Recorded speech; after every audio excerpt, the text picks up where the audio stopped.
మనలను దీవించే వాక్యం, ఆశీర్వదించి అద్భుతాలు చేసే వాక్యం.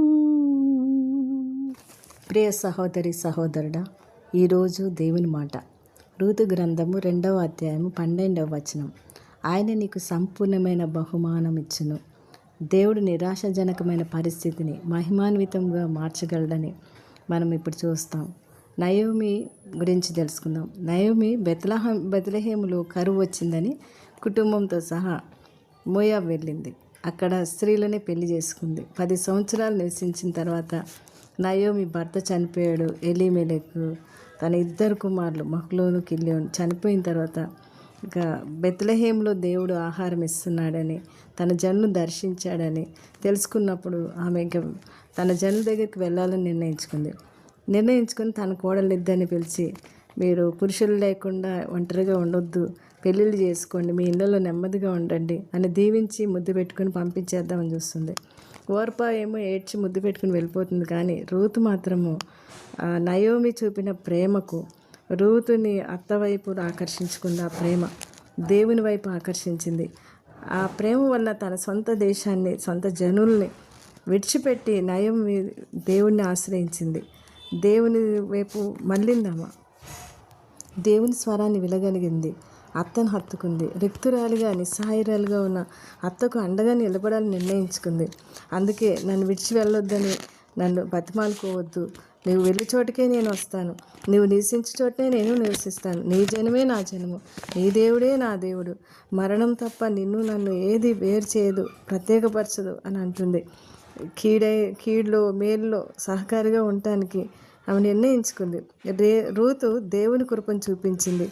ప్రణాళిక లేదు, ఏమీ లేదు, వాళ్ళకి ఏమాత్రం ఆశ లేదు. ఆ కష్ట సమయాల్లో అత్తతో సరైన అడుగులు వేసింది, సరైన పని చేయాలని ఇచ్చుకుంది. ఇద్దరు కలిసి ఇంకా బెత్లెహేము వచ్చారండి. బెత్లెహేము ఊరు వాళ్ళందరూ నయోమి చూసి నయోమి అని పిలుస్తుంటే, అలా పిలవకండి, నా పేరు నయోమి అని మధురంగా ఉండేది, కానీ ఇప్పుడు మారాగా అయిపోయింది, నేను చేదుగా ఉన్నాను, దేవుడు సమృద్ధి గలదాన్ని వెళ్ళాను, ఇప్పుడు నన్ను రిక్తురాలుగా తీసుకొచ్చాడని అంటుంది. ఇక్కడ చూడండి, దేవుని చెప్పి వెళ్ళిందామా, దేవుడికి ఇష్టమైన పని చేసిందా? అయినా కానీ కష్టం రాగానే దేవుణ్ణి అనేస్తాం. మన నిర్ణయం తీసుకునే దగ్గర దేవుణ్ణి అడగం, కానీ కష్ట పరిస్థితులు రాగానే దేవుని ఉద్దేశాలు మనం గ్రహించకుండా, అయినప్పటికీ దేవుడు కృపగలిగిన వాడు, తన ఉద్దేశాలు, తన ప్రణాళికను ఎప్పుడు కూడా విడిచిపెట్టడు.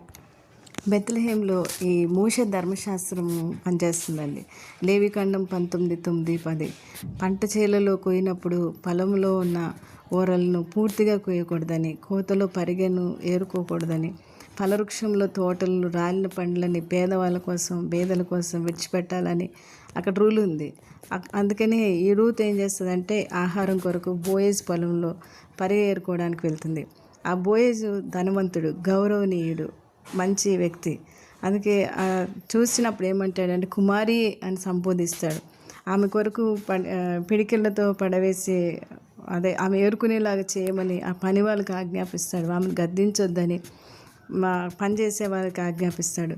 రూతు పగలంతా కష్టపడి పనిచేయడం, అత్తను పోషించేదిగా, భక్తి కలిగిందిగా ఆమె అక్కడ అందరికీ హృదయాలను గెలుచుకుంది. చక్కని స్నేహము, సహవాసం కలిగి ఆ పేరు తగినట్లుగా ఉంది. బోయేజుకు ఆ రూతు గురించి విన్నప్పుడు సహాయం చేయాలని నిర్ణయించుకున్నాడు. తనతో కూడా కలిసి తినమని, త్రాగమని ఆహ్వానిస్తాడు. దానికి ఆమె అనుగ్రహం చూపిస్తున్నందుకు ఎంతో సంతోషించి ఆమెకు పేలాలు ఇస్తాడు. పేలాలు ఆమె తిన్నది, తృప్తి పొందింది, తిరిగి అత్త కూడా తీసుకెళ్ళింది. ఇక్కడ ఇద్దరి మధ్య ఎంత మంచి సంబంధం ఉందో చూస్తాం మనం.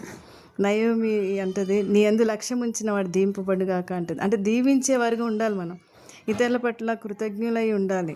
ఇతరులు మనం దీవించినప్పుడు వారు దీవింపబడతారు, రెట్టింపు మనం దీవింపబడతాం.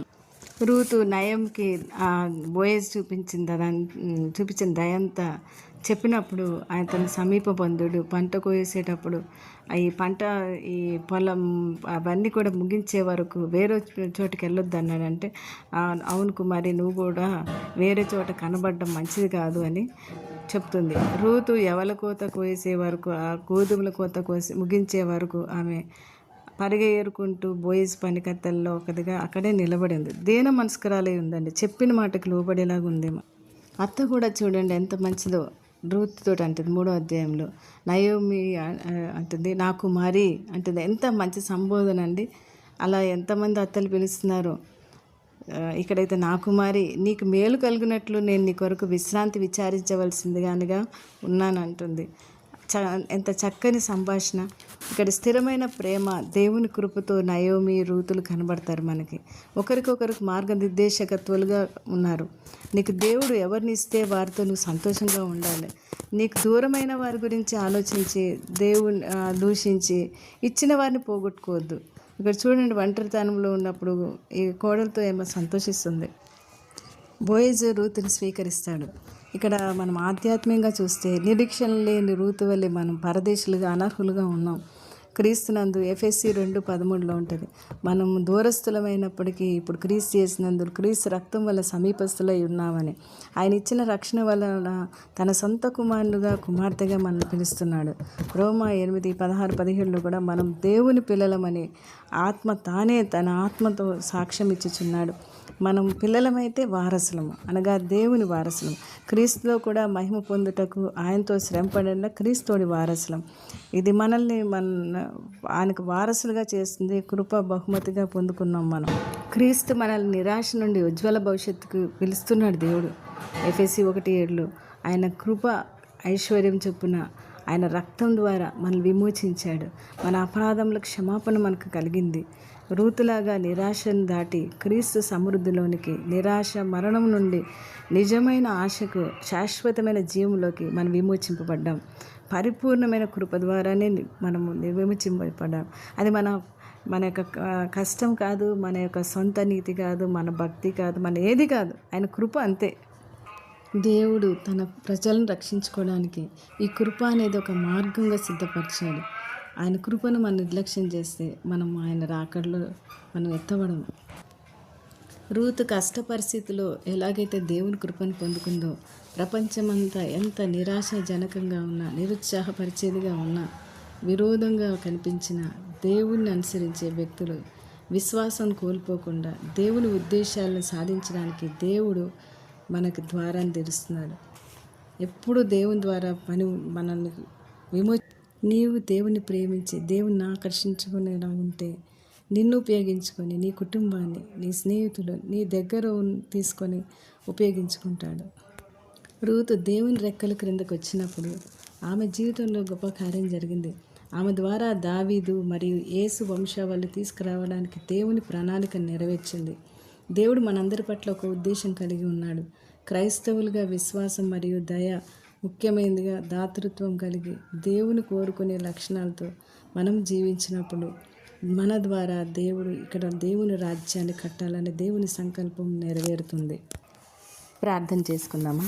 సర్వోన్నతుడ, సర్వాధికారి, సృష్టికర్త నీకు వందనాలు ప్రభువా. జీవితంలో కోల్పోయిన స్థితిని, ఎంతటి వేదనకరమైన స్థితినైనా నువ్వు మారుస్తావని, నిన్ను హత్తుకున్న వారికి తండ్రి నీ అందులో విశ్వాసంలో నీవు అనుగ్రహించే ఆశీర్వాదాలు ఏ విధంగా నీ బిడ్డలకు నీ కృపను అనుగ్రహిస్తావో, నిరాశాజనకమైన పరిస్థితిలో నయోమి ఉన్నప్పుడు 7 కుమారుల కంటే ఎక్కువగా ప్రేమించే కోడల్ని ముసల్తనములో పోషించే మనవుడిని అనుగ్రహించి ఓదార్చిన దేవుడు, రూతు విశ్వాసపాత్రులుగా జీవించి దేవుని నుండి ప్రతిఫలం పొందుకున్నట్లు నీ బిడ్డలు నీ యొక్క ఏ పరిస్థితి అయినా ఆ పరిస్థితుల ప్రభావానికి లోను కాకుండా నీ రెక్కల క్రింద సురక్షితంగా నీ బిడ్డల్ని నివసింపచేయమని యేసు నామములో అడుగుచున్నాను తండ్రి.